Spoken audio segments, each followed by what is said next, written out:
মহিলাদের সংখ্যা বেড়ে যাবে, পুরুষের সংখ্যা কমে যাবে। এটা কি হবে? তো তফসিরকারকরা ব্যাখ্যা করেছে যে শেষ যুগে যেহেতু চরমভাবে যুদ্ধ লাগবে, আর যুদ্ধক্ষেত্রে এমন হবে যে পুরুষের সংখ্যা মরে মরে মরে মরে কমে যাবে। হাদিসে এসছে ফোরাত নদী থেকে সোনার পাহাড় বেরোবে, আর সেই সোনা নেওয়ার জন্য দুনিয়ার সব মানুষ যাবে। কুল্লুহুম ইয়াদ্দা আন্নাহু আনজা, সবাই মনে করবে এখান থেকে যাবে রাশিয়া, সে ভাববে যে আমি আনজা, আমি মুক্তি মানে সেই জায়গা থেকে ছিনিয়ে আনবো। চীন যাবে, সে বলবে আমি ছিনিয়ে আনবো। এইভাবে অস্ট্রেলিয়া যাবে, সে ভাবে আমি সেই সোনাগুলো ছিনিয়ে আনবো, আমি হস্তগত করব। কেউ সেখান থেকে সেই সোনা আনতে পারবে না। يا أيها الناس اتقوا ربكم إن زلزلة الساعة شيء عجيب। শ্রদ্ধেয় সম্মানিত ইসলাম দরদি মুসলিম ভাতৃমণ্ডলী, প্রশংসা গুণগান সেই মহান আল্লাহ তাআলার জন্য, যে মহান রব্বুল আলামিনের প্রশংসা করে আমরা শেষ করতে পারি না। তাই সংক্ষেপে তার প্রশংসা আদায় করি, আলহামদুলিল্লাহ। অতঃপর দরুদ ও সালাম শান্তি বর্ষিত হোক সাইয়্যিদুল মুরসালিন খাতিমুন নবীন রহমাতুল আলামিন বিশ্বনবী মুহাম্মদুর রাসূলুল্লাহ সাল্লাল্লাহু আলাইহি ওয়াসাল্লামের উপর অসংখ্য দরুদ ও সালাম শান্তি বর্ষিত হোক। আল্লাহুম্মা সাল্লি আলাইহি আল্লাহুম্মা বারিক আলাইহি। দিনী মুসল্লি ভাই, পবিত্র জুমার দিন আল্লাহ তাআলা পবিত্র কোরআনে বিভিন্ন স্থানে উল্লেখ করেছেন। আল্লাহ রাসূল সাল্লাল্লাহু আলাইহি সাল্লাম পুরো 13টি বৎসর শুধু কিয়ামত সম্বন্ধেই আলোচনা করেছেন। মক্কা থাকাকালীন সেখানকার লোকেদেরকে পুরো 13টা বছর কিয়ামত, হাসর এবং আখিরাত, জাহান্নাম এই বিষয়ে আলোচনা করেছেন। 13টা বৎসর, তাহলে কতটা আয়াত আছে চিন্তা করুন। আসলে আখিরাতের ভয়, কিয়ামতের ভয়, হাসরের ভয় দেখিয়েই মানুষকে তিনি হেদায়েতের কথা বলেছিলেন। যাদের তকদিরে হেদায়েত লেখা ছিল তারা হেদায়েত পেয়েছিল, যাদের তকদিরে ছিল না তাদের কথা তো আলাদা। তো মূলত এই কিয়ামতের ভয় দেখিয়েই আল্লাহ তাআলা মানুষকে সৎপথে এনেছে। অন্য কোনো অস্তা নাই বা মাধ্যম নাই যে মানুষকে হেদায়েতের পথে আনবে। শুধু একটাই কথা, কিয়ামত। ইন্না ইয়া আইয়ুহান নাস, আল্লাহ তাআলা বলছেন, হে মানুষ সম্প্রদায়, ইত্তাকু রাব্বাকুম, তোমরা তোমাদের রবকে ভয় করো। ইন্না জালজালাতা সাআতি শাইউন আজীব, কারণ কিয়ামতের কম্পন সাংঘাতিক ভয়ঙ্কর। ইয়াউমা তাজহালু কুল্লু মুরজিয়াতিন আম্মা আরজাআত, মায়েরা তাদের দুগ্ধপোষ্য, যেটা একবারে কচি বাচ্চা, দুধ খাওয়া বাচ্চা, তাদের কোল থেকে ছিটকে পড়ে যাবে, বুঝতে পারবে না। ইয়াউমা তাজহালু কুল্লু মুরজিয়াতিন আম্মা আরজাআত ওয়া তাজাউ কুল্লু জাতি হামলিন হামলাহা, এমনকি যাদের পেটে বাচ্চা আছে সেই বাচ্চা পর্যন্ত গর্ভপাত হয়ে যাবে এই কিয়ামতের ভয়ঙ্কর একটা অবস্থা দেখে। অতারা নাসা সুকারা অমা হুম বিসুকারা, আল্লাহ তাআলা বলছেন মানুষকে আপনি দেখবেন যে নেশাগ্রস্তর মতো হয়ে গেছে। অমা হুম বিসুকারা, আসলে তারা নেশাগ্রস্ত নয়। ওয়ালাকিন্না আযাব আল্লাহি শাদীদ, তারা আল্লাহর ভয়ঙ্কর আযাবের জন্য এইরকম অবস্থা তাদের চলছে। বিভিন্ন জায়গাতে মানুষের সম্বন্ধে বলেছেন যে ইয়াউমা ইয়াকুনুন নাসু কাল ফারাশিল মাবসুস, মানুষের অবস্থা হবে পতঙ্গের মতো, বিক্ষিপ্ত পতঙ্গের মতো। এই হলো সংক্ষিপ্ত মানুষের অবস্থা কিয়ামতের দিনে। আল্লাহ তাআলা বলছেন ইজা সামাউন ফাতারাত, আবার বলছেন ইজা সামাউন শাক্কাত, একই অর্থ। আসমান ভেঙে যাবে, আসমান ফেটে যাবে। আবার বলছে ইজান সামাউন শাক্কাত, আসমান ফেটে টুকরো টুকরো হয়ে যাবে। ওয়াইদাল আরজু মুদ্দাত, পৃথিবীকে সম্প্রসারিত করা হবে, বড় করা হবে, পাহাড়গুলোকে হটিয়ে দেওয়া হবে। ওয়াইজাল জিবালু সুইরাত, পাহাড়গুলোকে হটিয়ে দেওয়া হবে। একটা জিনিস যখন আপনি বাড়ি পরিষ্কার করবেন, তো যেখানে খেয়ারকুটো যেগুলো আছে আপনি হটিয়ে দেন যেভাবে, ঠিক ওইভাবে পাহাড়, শক্তিশালী পাহাড়গুলোকে হটিয়ে দেওয়া হবে, পৃথিবীকে বড় করা হবে। এখন কিয়ামত হবে, বিচার হবে, এজন্য এখন বড় করা হবে। তো এই হলো পাহাড়ের অবস্থা, আকাশের অবস্থা। ইজা শামসু কুবিরা, সূর্যকে নিষ্প্রভ করা হবে, আলোহীন হয়ে যাবে সূর্য। ওয়াইজাল কাওয়াকিবুন তাসারাত, তারকাগুলো খুলে খুলে পড়বে। এইভাবে আসমান, জমিন এবং চন্দ্র, সূর্য, তারকা নক্ষত্রাদি সব কে কমনে বিক্ষিপ্ত হয়ে ভেঙে চুরমার হয়ে যাবে। আল্লাহ তাআলা বলছেন, কুল্লু মান আলাইহা ফান ওয়া ইয়াবকা ওয়াজহু রাব্বিকা যুল জালালি ওয়াল ইকরাম, পৃথিবীতে যা কিছু আছে ভেঙে চুরচুর হয়ে যাবে, কিচ্ছু থাকবে না। ওয়া ইয়াবকা ওয়াজহু রাব্বিকা যুল জালালি ওয়াল ইকরাম, এক কেবলমাত্র তোমার রবের সত্তা সেই থাকবে, বাকি আর কেউ থাকবে না। এইভাবে বিস্তারিত কিয়ামতের আলোচনা। আজকে যেহেতু আমি কিয়ামতের আলামত, কিয়ামত যে সংঘটিত হবে তার আগাম কিছু নিদর্শন নিয়ে আলোচনা করব। কিয়ামতের ভয়াবহ এমন হবে, আল্লাহ তাআলা প্রথমে এই কথাগুলোই দিয়ে মানুষকে তাবলীগের জন্য বলেছিলেন যে মানুষ, তোমরা ভাবছো এই আকাশ, এই পৃথিবী, চন্দ্র, সূর্য আর পাহাড়, পর্বত, নদ, সাগর, মহানদী, মহাসাগর এইগুলা যেভাবে আছে সজ্জিত হবে, গচ্ছিত হবে, না, থাকবে না, এরকম থাকবে না। এর অবস্থা পরিবর্তন হয়ে যাবে। এর নাম দুনিয়া, তার মানে হচ্ছে পরিবর্তনশীল দুনিয়া। আজ একরকম দেখছেন, কাল আর এক রকম, এই হলো দুনিয়া। দুনিয়ার মানেই হচ্ছে পরিবর্তনশীল। অতএব এরকম থাকবে না। যখন মানুষ বা কোনো জিনিস তার শেষ জায়গায় পৌঁছে যায় তখন সে ভেঙে পড়ে, না সে তার খেল খতম হয়ে যায়। ঠিক দুনিয়াও এরকমই হবে। এ যখন শেষ জায়গায় চলে যাবে তখন এ ভেঙে পড়বে, এ চুরমার হয়ে যাবে। এইভাবেই আল্লাহ তাআলা মানুষকে প্রথমে এই কথাটাই বলেছিলেন, দুনিয়ার এই সাজানো গোছানো পৃথিবী একরকম থাকবে না। সাবধান হও, নিজের আমলকে মজবুত করো। আল্লাহ তাআলা এই কথাগুলো বলতে লেগে বলছেন যে ইয়া আইয়ুহান নাস ইন্নাকা কাদিহুন ইলা রাব্বিকা কাদহান।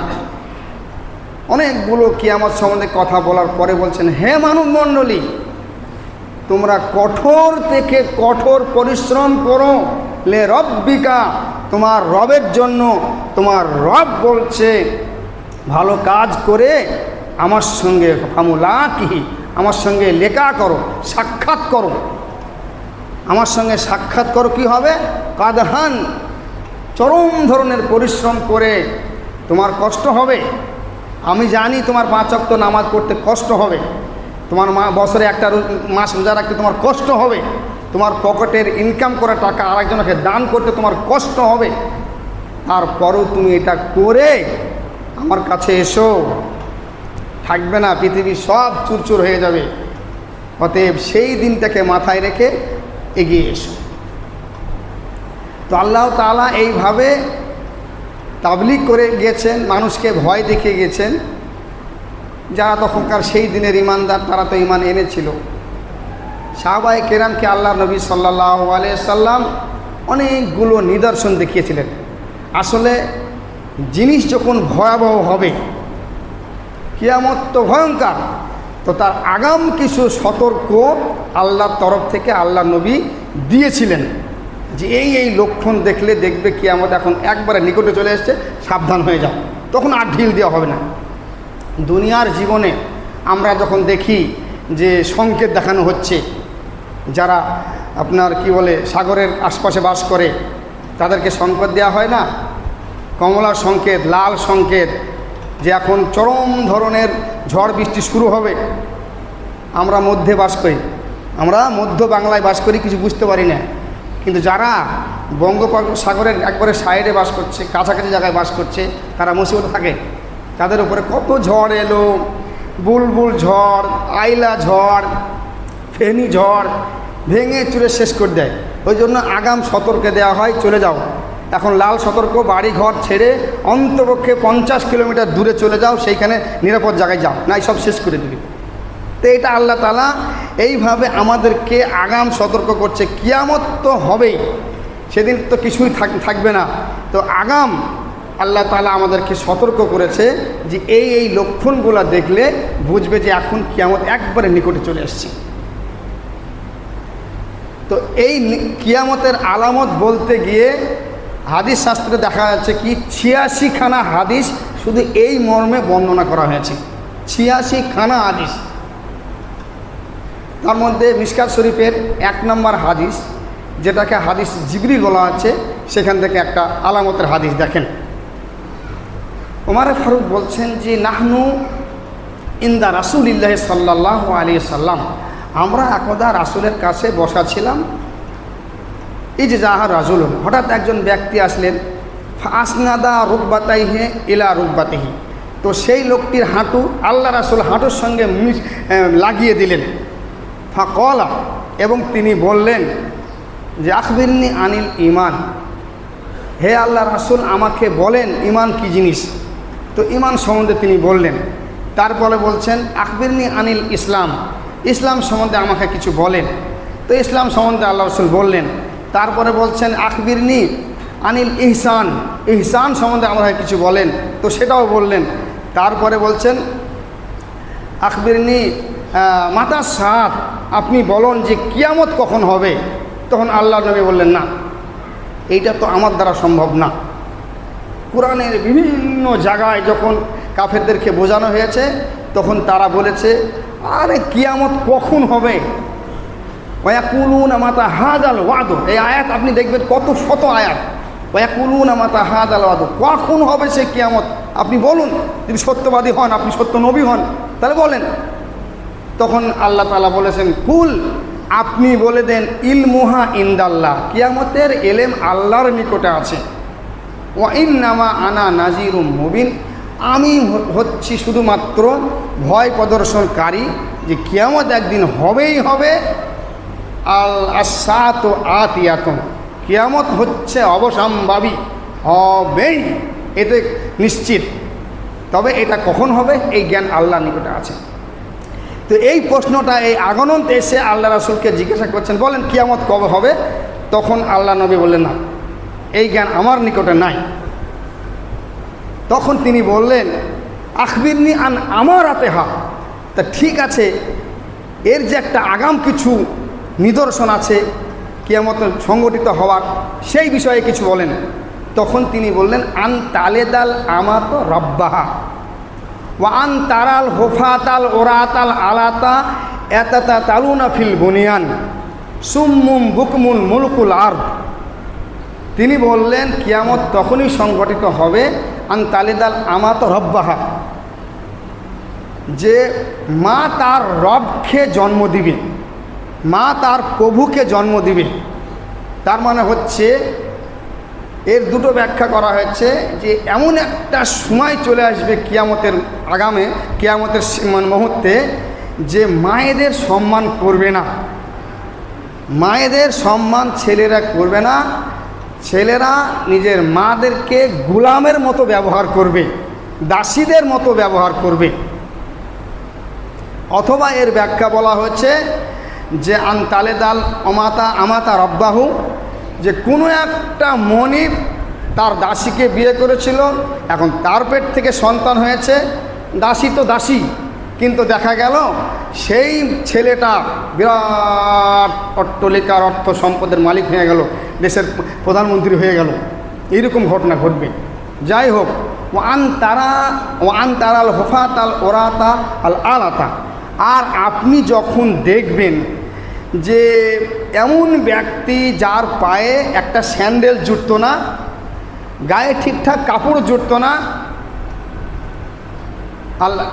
আলাতা বলা হচ্ছে তারা এত লম্বা লম্বা বিল্ডিং বানাবে, টাওয়ার বানাবে, এতাতা তালুনা ফিল বুনিয়ান, এবং শুধু বানাবেই না, তারা একে অপরের প্রতিযোগিতা করবে। ও যদি বলে আমি 10 তালা করেছি, তো এ বলবে আমি ঠিক আছে, এ এখন ইঞ্জিনিয়ার ঠিক করে বলে আমি 20 তালা বানাবো। এই করে করে করে করে লম্বা লম্বা আকাশচুম্বী বিল্ডিং বানাবে। আর এইকে কেন্দ্রকে করে আল্লাহর নবী বিশেষ করে আরব উপদ্বীপকে বলেছিলেন, যেহেতু ওই যুগের কথা, আরব উপদ্বীপে কিছুই হতো না, শুধু বালি, বালি আর পাথর। আরব শব্দর অর্থই হচ্ছে বালি আর পাথর। তো সেই বালি পাথরে কি আর হতে পারে বলেন? কোনো জায়গায় এক একটা ঘাস মাস বেরোতো, সেই উঁট মুট চড়িয়ে সেইগুলা দুধ মুধ পান করে তারা জীবনযাপন করত। তো তারা কীভাবে তারা বেশি কিছু করবে? ওই পায়ে একটা স্যান্ডেল জুটতো না, গায়ে জামা জুটতো না, ওইভাবেই দিনপাত করতো। তা আল্লাহর নবী বলবেন এই ধরনের লোকেরা একদিন এমন অবস্থা হবে তারা লম্বা লম্বা বিল্ডিং বানাবে। আর সত্যি পৃথিবীর বুকে ওরাই আরব উপদেশে তারা এমন জায়গায় পৌঁছে গেছে, ওরা যে ছাগলের রাখাল ছিল মাত্র 40 বছর আগে, 50 বছর আগে, আগেও না, বেশি দিন আগেও না, 40-50 বছর আগে তারা উঁট চড়িয়েই খেত। আজ তাদের কি অবস্থা! এখান থেকে কি বুঝতে পারা যাচ্ছে? কিয়ামত একবারেই নিকটে চলে এসছে। এখন যে কোনো মুহূর্তে কিয়ামত হয়ে যেতে পারে। সুম্মুম বুকুমুন মুলুকুল আর, আল্লাহ নবী বললেন এমন গণ্ড মূর্খ দেশের নেতা হবে, একেবারে গণ্ড মূর্খ, যার হিতাহিত কোনো জ্ঞান নাই। অন্য হাদিসে বলা হচ্ছে রুয়াইবিদ শ্রেণীর লোক যখন দেশের নেতা হবে তখন দেখবে কিয়ামত শুরু হয়ে গেছে অলরেডি, এখন যে কোনো মুহূর্তে ভেঙে পড়তে পারে। সাহাবায়েকেরা বলছেন রুয়াইবিদ আবার কি জিনিস? তখন বলছেন রুয়াইবিদ হচ্ছে ইতর শ্রেণীর ব্যক্তি, শুধু গণ্ড মূর্খ নয়, এত ইতর শ্রেণীর ব্যক্তি দেশের নেতা মন্ত্রী হবে যে কল্পনা করতে পারবে না। তখন দেখবে যে হ্যাঁ এখানে কিয়ামত এখন হয়ে দেরি নেই, আর বেশি নাই। কোনো রাজনীতিক কথা তো আমরা বলি না, তবে একটু কথা বলি, এটা একটা কিয়ামতের আলামত যে এমন মারামারি লাগবে, এমন পৃথিবীতে যুদ্ধ লাগবে, যুদ্ধের কারণে পৃথিবীর পট একবারে পাল্টিয়ে যাবে। তো এই যে গত কিছুদিন থেকে যুদ্ধ চলছে, আমেরিকা যুদ্ধ মানে সাহায্য করলো ইসরায়েলকে যে মারো তুমি ইরানকে। তো 12 দিনকার মধ্যে ইরান কি বলে ইসরায়েল পরাজয় হলো। আর তখন কি হলো, যখন তাদের লজ্জা ঢাকার জন্য আমেরিকা এমন এমন বোম্বিং করলো। কি জন্য? যে ওরা পরমাণু বানিয়েছে ওই জায়গাটা স্থাপনাতে আঘাত করার জন্য। আচ্ছা বলেন, তারা বলা হচ্ছে আগাম সেই ইউরেনিয়ামগুলোকে হটিয়ে নিয়েছিল, যদি সেখান থেকে না হটাতো তাহলে কি ঘটতো? সেই জায়গাটায় কি ঘটতো? লক্ষ লক্ষ মানুষ মরে যেত। আল্লাহর নবী বলছেন একটা মানুষ যদি মুমিন মারা যায় তার জন্য গোটা পৃথিবী পর্যন্ত, আল্লাহর ঘর পর্যন্ত কেঁপে ওঠে। একটা মুসলমান এই কাজ করতে পারে? যার হিতাহিত জ্ঞান আছে এই কাজ সেই সিদ্ধান্ত নিতে পারে যে আমার একটা সিদ্ধান্তে লক্ষ লক্ষ মানুষ মারা যাবে? সে যে ধরনের মানুষ হোক, মারার হক আপনার নাই। তাহলে কী ধরনের ইতর শ্রেণীর লোক সেইখানে বসে আছে, পদে বসে আছে, চিন্তা করতে পারেন কি একটা দুর্ঘটনা ঘটাতে পারে? তো বলা হচ্ছে সুম্মুম বুকুমুন মুলুকুল আর, পৃথিবীর যে সেই সময় নেতা কর্মী হবে সুম্মুন, কানেও শোনে না, চোখেও দেখে না, মানে কি দেখেও দেখে না, শুনেও শোনে না, ওর মতো করে ও কাজ করে। এই রকম নেতা মন্ত্রী যখন দেশে হবে তখন কিয়ামত নিশ্চিত। আল্লাহ তাআলা এটা আমাদেরকে সাবধান করছেন যে সাবধান হয়ে যাও, আমলকে মজবুত করো, আমলকে শক্ত করো, যে কোনো মুহূর্তে কিয়ামত হয়ে যাবে। কিয়ামতের 86টি আলামতের মধ্যে একটা আলামত হচ্ছে সূর্য পশ্চিম দিকে উঠবে। তা এখন বলেন, সূর্য যদি হঠাৎ করে পশ্চিম দিকে উঠে যায় তা আপনি কি করবেন? আপনার ইমান আমলে তো কোনো কাজ হবে না। আমার কথা হচ্ছে যে আজ থেকে 1447 বছর আগে আল্লাহর নবী কিয়ামতের আলামত, কিয়ামত সম্বন্ধে আলোচনা করেছেন কোরআনে এবং হাদিসে। তো সাহাবায়ে কেরাম এতে বিশ্বাস করে ঈমান এনেছেন। তো আজকের দিনে দাঁড়িয়ে কিয়ামতের কত আলামত, ছোট আলামত যেগুলো সবগুলাই প্রকাশ হয়ে গেছে, দু একটা বাদ দিয়ে সবগুলাই প্রকাশ হয়ে গেছে। তারপরেও কি আপনারা চিনবেন না আল্লাহকে? তারপরেও কি সন্দেহ আছে? নিশ্চয়ই সন্দেহ আছে। যেভাবে কাফেররা সন্দেহ করে ঈমান আনেনি, তো আপনারাও মনে হচ্ছে সেই সন্দেহের মধ্যে পড়ে আছেন। আরে কিয়ামত নাও তো হতে পারে। দেখেন, যদি এত কিছু বোঝার পরে মুসলমানদেরকে বোঝানো সম্ভব না হয়, তাহলে আর কি দিয়ে আপনাকে বোঝানো যাবে? আল্লাহ তাআলা বলছেন এটা বোঝার চেষ্টা করো। আজ থেকে 40 বছর আগে যখন আমরা ছোট ছিলাম, তখন দুনিয়ার কি অবস্থা ছিল আর আজকের দিক কি অবস্থা, চলাফেরা কি ছিল। এই আষাঢ় মাসে রাস্তাঘাটে যেতে পারা যেত না, এত কাদা, কোথাও সব কাঁচা বাড়ি, খেরের ছাউনি, আলো নাই, লাইট নাই, কীভাবে দিনপাত করেছি, খাওয়া নাই, পড়া নাই। আজকের দিনে আমরা কীভাবে বাস করছি? আল্লাহর নবী বলছেন কিয়ামতের একটি আলামতের মধ্যে যে কিয়ামত তখনই সংগঠিত হবে, দেখবে ঘন ঘন বাজার বসে গেছে। আপনি যান, এমন কোনো পৃথিবীর কোণা নাই যে সেখানে বাজার বসেনি। আপনি কী নেবেন সেখানে? আজকের দিনে দাঁড়িয়ে আপনি কী নেবেন বলেন? আলামতগুলো তো আপনাকে মাথায় রাখতে হবে যে প্রত্যেকটা আলামত যে প্রকাশ, ছোটো ছোটো আলামতগুলো সবই প্রকাশ পেয়ে গেছে। তাহলে তারপরেও কি অবিশ্বাসী হয়ে থাকতে হবে? আল্লাহর নবী বলছেন মিশকাতের 1 নম্বর হাদিস, কিয়ামতের আলামতের 1 নম্বর হাদিস, তিনি বলছেন যে ইন্না আস্তানা সাথে আইয়ুর ফালেল, কিয়ামতের আলামত হচ্ছে এলেম উঠে যাবে, জ্ঞান মানুষের কাছ থেকে উঠে যাবে। জ্ঞান মানে যে জ্ঞান, কোরআনের জ্ঞান, হাদিসের জ্ঞান, যে জ্ঞান মানুষকে ভদ্রতা শেখায়, নম্রতা শেখায়, যে জ্ঞান মানুষের শান্তি দেয়, সেই জ্ঞান মানুষের কাছ থেকে উঠে যাবে। তা না হলে একজন 15 বছরকার ছেলে চুল কাটছে এইভাবে, এই কান থেকে নিয়ে 2 ইঞ্চি 1.5 ইঞ্চি ওপরে চুলটাকে, পুরো নিষ্কার চুলটাকে ব্লেড দিয়ে একবার ব্লেড মেরে দিছে, আর ওপরটা ঠিক ওই রকমই থাকছে। মানে হিতাহিত জ্ঞান না থাকলে যেটা হয়। আর বাকি আছে কিয়ামত আসতে। আল্লাহর নবী বললেন ঘোড়ার বেলাচির মতো চুল খেয়ে সামনেও বাড়ায়ও না, পিছনেও বাড়ায়ও না। আগে যেটা ছিল সামনের দিক ছোট করে পিছন দিকে রাখা হতো, এখন পিছন দিক চেঁচে সামনের দিকে রাখা হচ্ছে। এখন আবার ডানে বামও চাষা হচ্ছে, মাথাটা সামনে টিকিটে রাখা হচ্ছে। ইসলামে কিছু ছোট ছোট জিনিস আছে, ছোট ছোট আদর্শ আছে, যেটা আপনার নিকটে ছোট মনে হতে পারে, কিন্তু এটা ভয়ঙ্কর।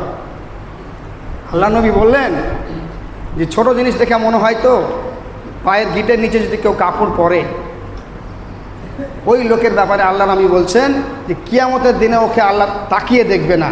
ও নামাজ পড়েছিল না, দান করেছিল না, খায়রাত করেছিল, ওদিকে তাকিয়েই দেখবে না। কেন? ও অহংকারী, ও শয়তান। কত বড় ভয়ঙ্কর জিনিস, বুঝতে পারছেন? দেখে আপনাকে ছোট মনে হবে। এখনো পর্যন্ত এই মজলিসে বসে থাকা লোক সব আমরা এখনো পর্যন্ত ওইভাবে প্যান্ট পরি, চিন্তা ভাবনা করেছি, নামাজ তো পড়ি, রাসূলের সুন্নতকে মানি, জিনিস তো ছোট মনে হবে আপনাকে, কিছুই মনে হবে না। অথচ দেখাচ্ছে কি যে ওইটুকুর কারণে আপনাকে কিয়ামতের তাকিয়ে দেখবেন আল্লাহ তাআলা। এটা ছোট জিনিস মনে হতে। তো পোশাক পরিচ্ছদের ব্যাপারে আল্লাহ রাসূল কয়েকজন ব্যক্তিকে লানত করেছেন।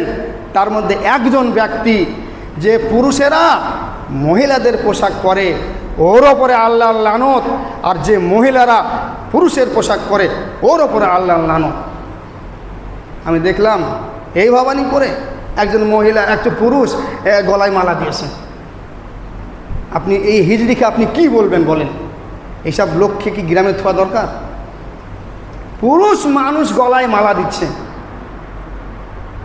পুরুষ মানুষ এক কানে দুল পড়ছে। সাবধান, আপনি লানতের খাতায় পড়ে আছেন। ইহুদি খ্রিস্টান যেমন লানত, আপনার উপরে সেই লানত যে আপনি সীমা লঙ্ঘন করেছেন, পুরুষের রূপ ধারণ করেছেন, একজন মহিলা হয়ে পুরুষের রূপ ধারণ করেছেন, অথবা পুরুষ হয়ে মহিলার রূপ ধারণ করেছেন, এদের উপরে আল্লাহর লানত। জিনিসটা ছোট মনে হবে আপনাকে, আসলে হিতাহিত জ্ঞান থাকবে না। আইয়ুর ফাল এলম, আল্লাহ নবী বলছেন কিয়ামতের আগে মানুষের এলেমকে উঠিয়ে নেওয়া হবে, হিতাহিত জ্ঞান আর থাকবে না। আল্লাহ নবী বলছেন যে কিয়ামতের আগে মুহূর্তে যে সমস্ত ঘটনা ঘটবে, ওয়া ইউকসিরা জেনা, জেনা ব্যভিচার বৃদ্ধি পাবে। সমাজে জেনা ব্যভিচার এতভাবে ব্যাপক হবে যে মানুষ কেউ কাকে আর কিছু বলবে না। আল্লাহ নবী বলছেন অপেক্ষা করো, তখন কিয়ামত চলে আসবে, যে কোনো মুহূর্তে কিয়ামত চলে আসবে। ওয়াইউকসেরার নেশা ওয়াকিল্লার রেজাল, আল্লাহ নবী বললেন যে কিয়ামতের আগের মুহূর্তে মহিলাদের সংখ্যা বেড়ে যাবে, পুরুষের সংখ্যা কমে যাবে। এটা কি হবে? তো তফসির কারকরা ব্যাখ্যা করেছে যে শেষ যুগে যেহেতু চরমভাবে যুদ্ধ লাগবে, আর যুদ্ধক্ষেত্রে এমন হবে যে পুরুষের সংখ্যা মরে মরে মরে মরে কমে যাবে। হাদিসে এসছে ফোরাত নদী থেকে সোনার পাহাড় বেরোবে, আর সেই সোনা নেওয়ার জন্য দুনিয়ার সব মানুষ যাবে। কুল্লুহুম ইয়াদ্দা আন্নাহু আনজা, সবাই মনে করবে এখান থেকে যাবে রাশিয়া, সে ভাববে যে আমি আনজা, আমি মুক্তি মানে সেই জায়গা থেকে ছিনিয়ে আনবো। চীন যাবে, সে বলবে আমি ছিনিয়ে আনবো। এইভাবে অস্ট্রেলিয়া যাবে, সে ভাবে আমি সেই সোনাগুলো ছিনিয়ে আনবো, আমি হস্তগত করব। কেউ সেখান থেকে সেই সোনা আনতে পারবে না। ও আয়ুক তালো ফিকুল্লে মেয়াতিন তিসুয়াতি সোনা রাজুলান, সেখানে প্রত্যেকটা 199টা মানুষ সেখানে হত্যা হয়ে যাবে, কেটে পড়ে যাবে, একটা মানুষ বাঁচতে পারবে। যুদ্ধটা এমন পর্যায়ে চলে যাবে যে যারা সেনাবাহিনী তারা যুদ্ধ করবে তা না, আপনাকে আমাকে টেনে নিয়ে যাবে যুদ্ধ করার জন্য, শুধু জিজবাহাল করার জন্য। ও এটা করবে, আমি করব না। শেষে দেখা যাবে কি গ্রামে আর পুরুষই থাকবে না। আল্লাহর নবী বলছেন যে হাত্তা খামসিনা ইমরাতান লেকুল্লে ওয়াহিদিন লেকুল্লে রেজালিন, প্রত্যেক 50টা মহিলার জন্য একজন পুরুষ থাকবে, প্রত্যেক 50টার জন্য একটা পুরুষ থাকবে। তার মানে কিয়ামতের আগে অবিলম্বে আপনি দেখবেন মহিলা রাজ শুরু হয়েছে, হাটে ঘাটে বাজারে, নেতা মন্ত্রীকে সব মহিলা, অবিলম্বে এটা ঘটবে। তো এটা দেরি নাই, আপনি ভাবছেন যে খুব দেরি আছে, দেরি নাই, অবশ্যই এটা কাছে চলে এসছে। যাই হোক, এই নিয়ে অনেক আলোচনা আছে। আমার কথা আল্লাহ রাসূল বলেছেন এইভাবে যে সাবধান হও, কিয়ামতের আলামত যখন চলে আসবে, কিয়ামত যখন দেখবে, জানবে যে কিয়ামত চলে এসছে, আমলগুলোকে মজবুত করো, বিশ্বাসকে মজবুত করো। আজ থেকে 100 বছর আগে এত আলামত প্রকাশ পায়নি, এত বিল্ডিং হয়নি, শুধু আরবরাই বিল্ডিং করেনি, বিল্ডিং আপনিও আমিও করেছি।